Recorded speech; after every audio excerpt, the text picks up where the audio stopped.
Hey, it's Drybear. The discussion on trade and currency exchange in Path of Exile 2 is heating up and is easily the most talked about topic right now, aside from balance changes, new content, and things like that. So there's more to talk about on the side of trade, so let's dive into things that we may have missed in the last cover. And I'd like to start with the manifesto that GGG has posted. This was a long time ago, and they went through a very big evolution of trade in Path of Exile since they launched it many years ago, getting all the way to where Path of Exile 1 is now, and also where Path of Exile 2 has launched. So let's go over their general perspective, at least in written form, on how they view trade, items, and player interactions as a whole. Their core tenet is that items matter and trade is important. I think this is something that needs to be a big part of any ARPG, but they highlight the fact that you play action RPGs to get stronger, and the primary way you get stronger in Path of Exile is to get better gear. You probably hear this all the time when you say, hey, I'm stuck at this boss, what should I do? You're more than likely from another player going to hear, hey, make your gear, like get better gear, improve your gear, upgrade your gear, and you'll be able to clear the boss, as it's a big part of that. So that they say that items matter. Items are a player's reward for playing Path of Exile. They're the primary way of measuring progress in a league. A person with vastly more in-game wealth has often played longer than someone with a higher level character. They also state that it's important that you could give the item to another player. So they recognize that items are important. They should have value and carry weight and make your character better. And you also should be able to trade them with another player if you want to, considering whatever the stipulations are for trade. So they recognize that items should be good and trade should exist. So if trade is so popular, why is there so much debate around trade in the game? Most of it stems around whether trade should be easy or not, and they do have a kind of unique perspective on it. And regardless of how you view trading in gear-based games and progression games like this, there does need to be an air of caution about how trade is managed. Not only is there going to be restrictions on how you can make your character grow and how accessible the trade is, but then there's the other flip side of it, which is the dark underbelly of markets, trades, and auction houses, which is bots, price fixers, scammers. All of that comes hand in hand with any trade system that you decide to use. So they identify that easy trade reduces the number of times a character improves their items. This means that you don't have to upgrade your gear as often because you don't have to live with the consequences of getting bad upgrades. And this is something that I think plays more into the conversation of whether you should play, normal standard league or whether you should play the solo self-found modifier for it. And I think this is a great distinguishing aspect for people that play solo self-found. They have to roll with the punches, make the gear they want, and build for it around that. And that's also one of the reasons why they decided to drop more currency in comparison to Path of Exile 1, because they do want you to be using those as part of your experience and process to craft gear. So it is true that if trade is very accessible, it does mean that you will upgrade your gear less. You'll just find breakpoints to upgrade all of your gear, get perfect items that you need, and then push through, which, is at least different. And whether you agree whether that's good or bad, it is a consequence of having easy trade. From their perspective as well, they said that easy trade means reducing drop rates. So in order to make the ecosystem balanced for not having, or for having trade or not having trade, they feel that if they make trade instantly accessible, easily searchable, and, very rewarding in many ways, that they don't want the loot to also be the same, because ultimately then it removes the challenge and the grind of having to make your character better, because you just get everything you want whenever you want. You either get a good drop or you get to trade, and all of that comes back together. They also stipulate that easy trade would make the disparity between different players too great. And in a lot of cases it does, depending on what's accessible. You can have people that start a league late and then they wait for someone to farm everything, put everything up onto the market, buy exactly what they need when they need it. They skip over major hurdles and challenges to get to the point where they just kind of finish the game and get everything done. And it can just make the disparity between players so big that it even makes trade required or compulsory in many cases. Another interesting perspective is that differences in character power and progression caused by trade create a situation where Path of Exile is very hard for some players and quite easy for others. And I think this has two sides to the same coin. You could definitely make an argument that trade makes the disparity so big because someone who's farming casually, getting only a couple exalts an hour or a day or one divine a week is not going to be able to get as strong as quickly as being able to engage with hundreds of exalts every single day. This also lends itself into the argument right now for at keeping or removing Magic Find, because builds that can run increased rarity of items dropped in their build get significantly more currency and better items than the builds that don't, which is creating the exact problem they're mentioning in this manifesto. But they also, which I think is the most important aspect of it, is that easy trade allows for greater abuse in automation. There's so many things that go into this, being scammed by people that are faking it. The biggest thing that we're seeing right now in Path of Exile 2 is price fixers. So what they'll do is they'll buy up items and then post the items for a low price so they can control what you see first when you search for an item. So say an item's worth, 5 divine orbs, they might take that and they might put duplicates of that item up on the trade board for like an Exalt orb, and if they do enough of those, the first page is going to show only Exalt orbs, which means that people that are searching to see the value of an item to price check it can search for it, see a page of 1 Exalt. Oh, this is worth an Exalt. They'll put the item up on the trade board. Then the price fixer will be like, oh, we got another one, boys. They'll buy it for an Exalt,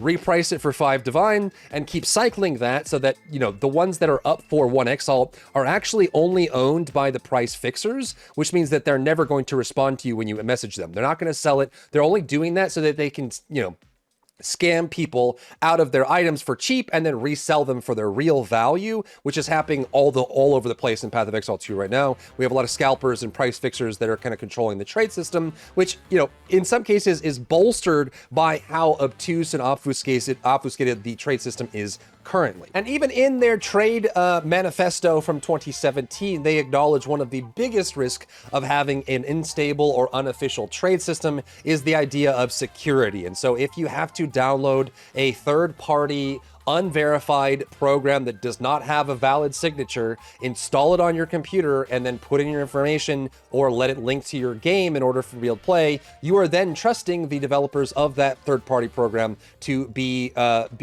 just and honorable with their access that they're getting to whatever it is you have linked to that game. Now, there hasn't really been many cases of these being abused, but the fact that they can is a big concern, and there have been some cases of these third-party programs either being hacked or being misused, in many cases, not just in Path of Exile, but beyond. And so the fact that they exist because they are filling a need that GGG themselves won't fill based on your philosophy of the game themselves, I think is kind of perpetuating some of those problems. And they also bring up a point that I want to talk a little bit about in this video as well, is the idea of creating a place for people that want to have an isolated experience. That's why we have hardcore versus standard. That's why we have solo self-found versus normal standard league and the trade leagues as well. And I think that there's definitely a big opportunity for us to be able to have those separations. And while there is a valid argument to say that some restrictions need to exist in order for these systems to thrive in a healthy environment, there's also a lot of questions around just pure implementation, accessibility, not only just for people playing the game on PC, but also on console. And to put it bluntly, I think that's where we're at right now in this conversation and why it keeps coming up every single day, being talked about at length all over the place for Path of Exile 2. And I think that there are two very easy separated arguments to be made on this trade discussion that I think should be very clearly delineated so we can at least have a healthy conversation about it. On one side, I think you have the concept of fair implementation. Right now, people on console don't have the market board that they had in PoE 1. There's also major limitations on how they access the current trade system overall and how that functions. You also have people that can get stuck in different languages and things like that. So I think there's a lot of very easy things that they could do to make the implementation more fair for any input, any access, or any platform that you're playing on. And the second conversation is just around the design of the system itself, instant buyouts, how it should be accessible, how you put up items, that sort of thing. And I think that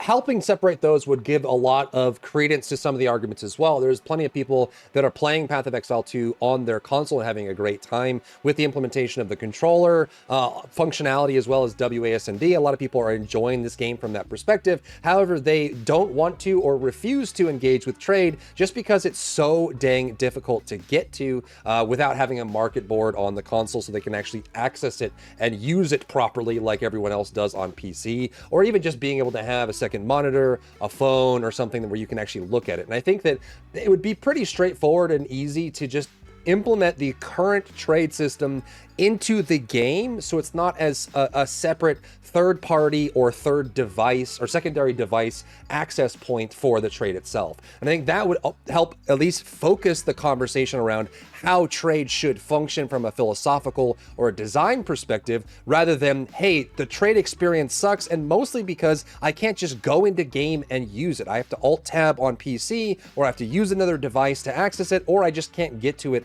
at all, and all of that makes the trade experience suck. Then the next conversation topic is, how do you tackle all of the, the crime underbelly of trade right now? Price fixing is a major problem where people are just kind of, the price fixing has two major problems. One, it ruins the economy in a lot of ways, where people will, fix fake auctions on the trade site that people, will then change the value on, and it messes up the economy. But also creates that experience where people will message 5-10 people looking for an item, and none of them respond because, maybe 5 of them are just purely AFK. They went to go drop the kids off of the pool at the Porcelain City in their bathroom, or they decided that they went to go get food or something, or they were just in the middle of a trial and they didn't want to respond. But then another non-zero percentage of the people not responding are actually bots or price fixers that had no intention of selling that item in the first place. They only want people to put items of that value up at a lower price because of the low price they have on that item, which is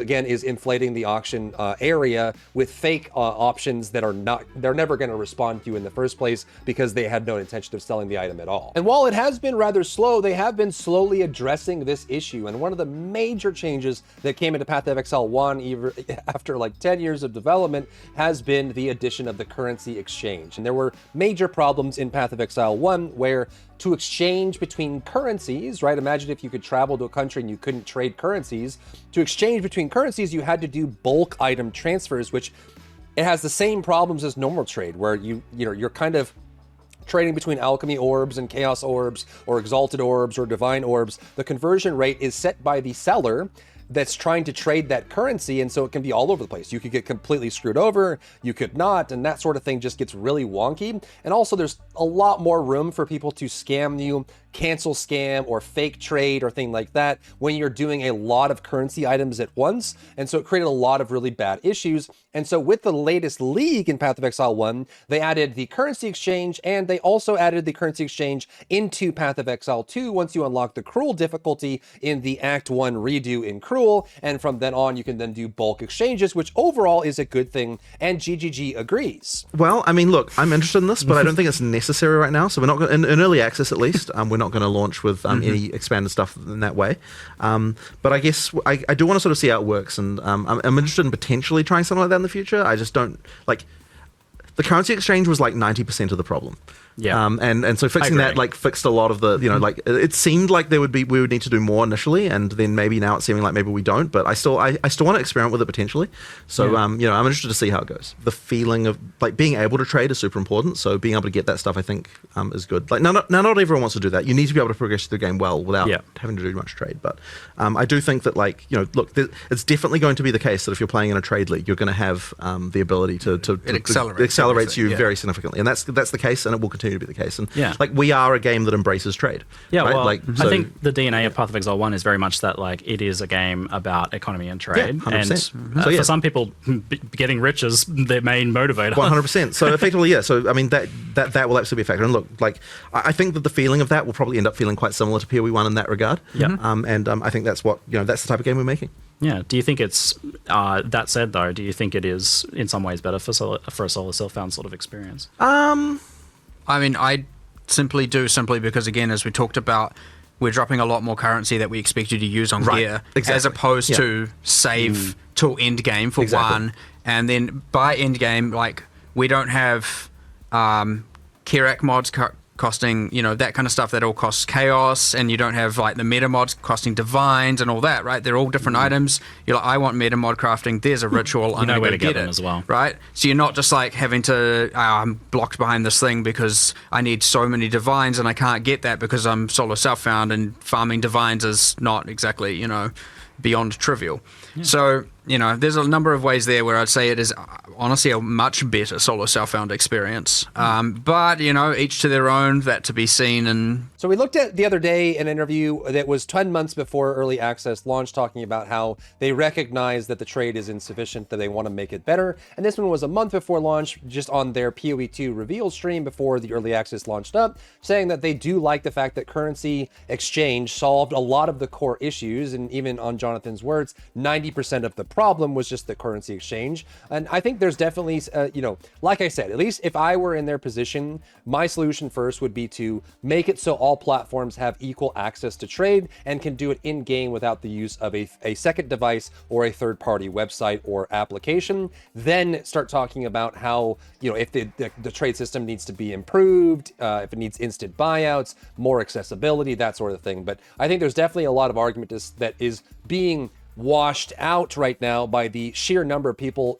not enjoying the trade just because it's so inaccessible on certain platforms. But you let me know what you think about the current state of trade and what you think they should do first in the short term versus the long term, and what actually needs to change about it as this conversation continues to develop online. If you found value in today's video, leave a like down below, leave a comment for the algorithm to help this video get seen by more people, and don't forget to check out my other channels for other content and other stuff and other things.